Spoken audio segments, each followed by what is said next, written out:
There are 3 steps to fix this missing DLL issue. First, we need to download the file from the site. The link is provided below in the description. Click on the download button. Click on keep button, as this DLL file is not usually downloaded. Each step is important, so do not skip any part of the video. Click on save button. Now let's open the file's location. Click on show in folder.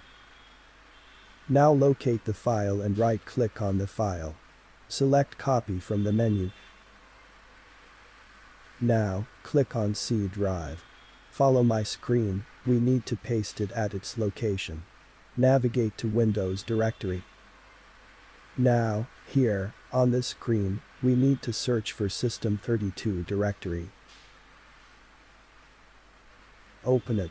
So this is a location for the file. So just right-click on a blank area and select paste. Click continue when asked.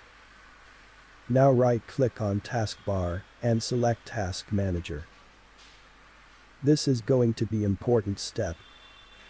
Click on File. Select Run New Task. Then click on Browse button.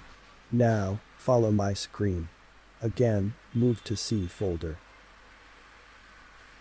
Then go to System32 folder. Here, find the file with name cmd. Select it and click on Open. Click on this tick mark. Click on OK button. On the command prompt, type this command to update GP. The commands are in the description. Now, we need to check the disk. So type this command now. This may take a few minutes.